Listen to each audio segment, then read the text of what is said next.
Hai semuanya, Assalamualaikum warahmatullahi wabarakatuh. Perkenalkan, nama saya Mike Widiazmi, biasa dipanggil Bu Guru Mike, dan saat ini bertugas di SDN 1 Dasantreng. SDN 1 Dasantreng terletak di salah satu desa di Kecamatan Narmada, Kabupaten Lombok Barat, atau sekitar 2 km dari pusat rekreasi Taman Narmada. SDN 1 Dasantreng kini merupakan salah satu sekolah yang sedang mengikuti program Sekolah Penggerak Angkatan 2 di wilayah Kabupaten Lombok Barat. Pada video kali ini, saya akan berbagi praktik baik yang sudah saya terapkan di kelas saya terkait pembelajaran berdiferensiasi pada muatan bahasa Indonesia dengan judul Jelajah Cerita, Petualangan Menemukan Unsur Intrinsik melalui Galeri Walkie.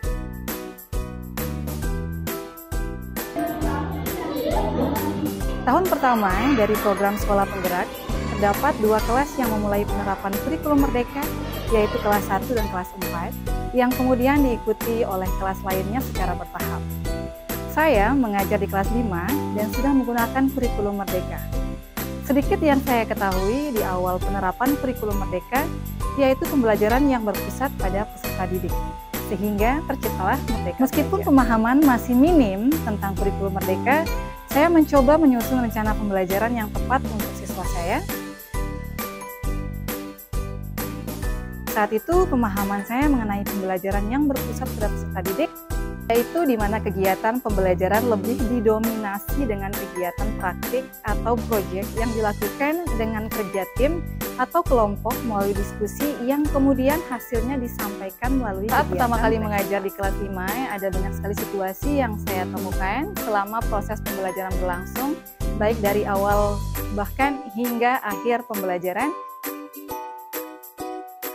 seperti kurangnya motivasi dan kesiapan siswa, kemudian tingkat pemahaman siswa yang berbeda-beda, penyampaian materi banyak siswa yang cepat merasa bosan dan mengantuk, dan dalam kegiatan kelompok banyak sekali siswa yang tidak paham apa yang harus dilakukan, sehingga banyak yang keluyuran bertanya satu sama lain.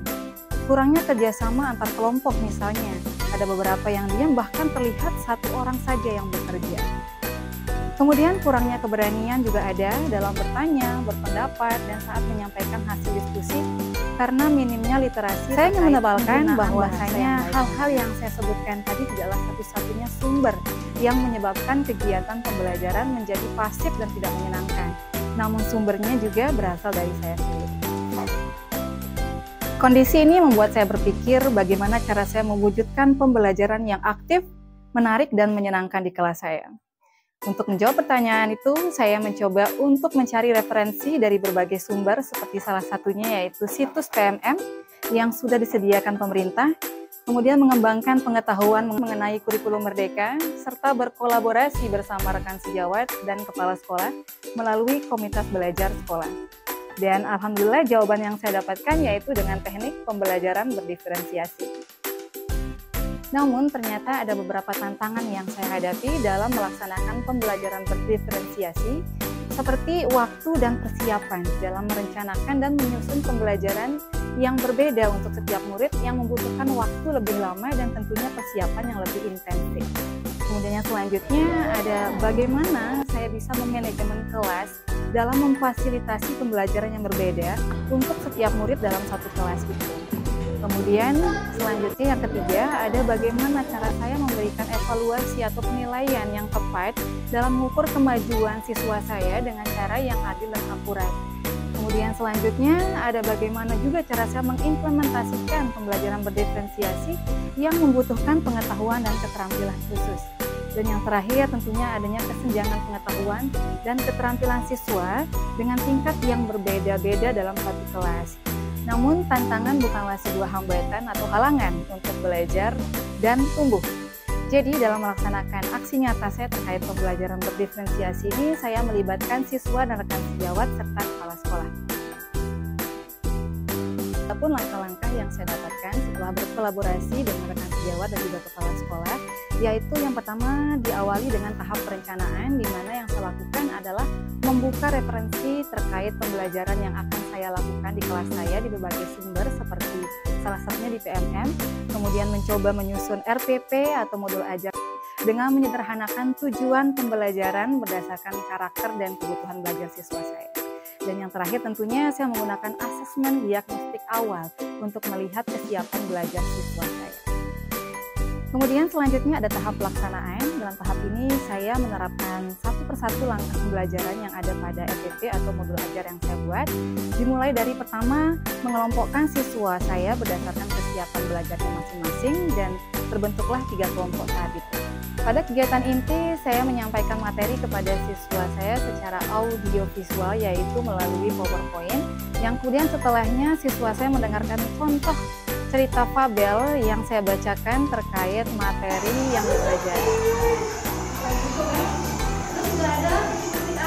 Ya, saya membacakan fabel untuk membantu siswa saya mengetahui bagaimana teknik membaca yang baik dan benar, mulai dari posisi hingga cara membaca cerita dengan intonasi yang tepat dan berdasarkan ejaan yang disempurnakan.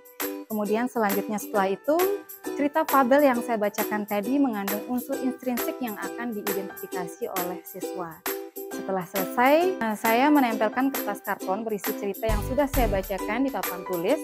Kemudian posisi dari cerita ada di tengah kertas karton dikelilingi oleh unsur intrinsik seperti judul, tokoh, tema, latar, amanat, dan lainnya yang akan dijawab oleh siswa. Dan untuk menjawab pun, saya memberikan kemudahan kepada siswa. Siswa tinggal maju ke depan mengambil jawaban yang sudah saya letakkan di dalam keranjang stik hasil karya siswa. Siswa hanya perlu memahami di mana harus meletakkan atau menempel jawaban yang diambil dari keranjang tersebut. Dan saat itu terlihat masing-masing siswa dari setiap kelompok terlibat. Setelahnya saya membagikan LKPD kepada masing-masing kelompok berdasarkan kesiapan belajarnya masing-masing beserta alat dan bahan yang dibutuhkan untuk menjawab tugas yang diberikan pada LKPD tersebut. Ada cerita fabel tingkat mudah, sedang, dan sulit. Masing-masing kelompok bekerja sesuai bagiannya masing-masing.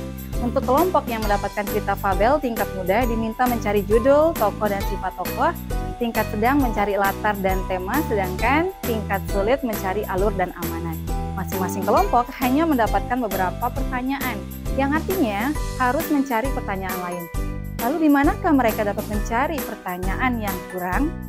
Iya, jawabannya ada di kelompok lain. Setiap kelompok akan diberikan 2 amplop warna merah dan putih, di mana amplop putih berisi pertanyaan untuk mereka dan amplop merah berisi pertanyaan untuk kelompok lain. Pertanyaan yang dibutuhkan oleh kelompok lain.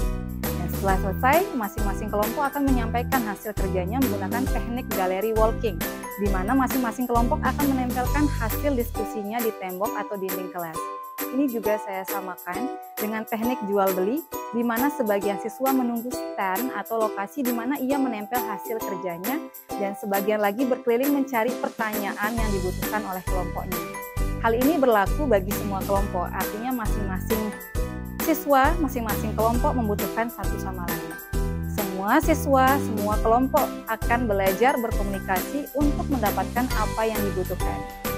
Adapun hasil pengamatan saya terhadap kondisi siswa selama proses pembelajaran di dalam kelas saya, yaitu terdapat beberapa perubahan seperti siswa saya lebih fokus, kemudian konsentrasi belajarnya lebih tinggi, lebih antusias, lebih senang, bisa belajar berkomunikasi lebih baik lagi, mampu mengeluarkan pendapat tanpa rasa malu dan rasa takut, lebih semangat dan percaya diri, lebih menghargai perbedaan, dan tentunya kepuasan tersendiri bagi saya karena melihat antusias, semangat, dan tawa siswa.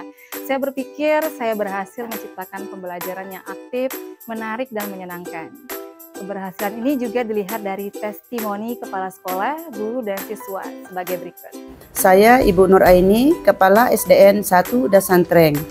Saya memberikan apresiasi yang setinggi-tingginya kepada Ibu Mike Widya Azmi yang telah melaksanakan pembelajaran dengan sangat baik. Model pembelajaran yang digunakan berpusat kepada peserta didik, sehingga saya melihat semua peserta didik terlibat aktif di dalam pembelajaran dan semuanya berperan selama proses pembelajaran. Jadi saya sangat berharap Ibu Mike bisa berbagi praktik baik kepada teman dalam komunitas belajar yang ada di sekolah. Terima kasih. Assalamualaikum warahmatullahi wabarakatuh.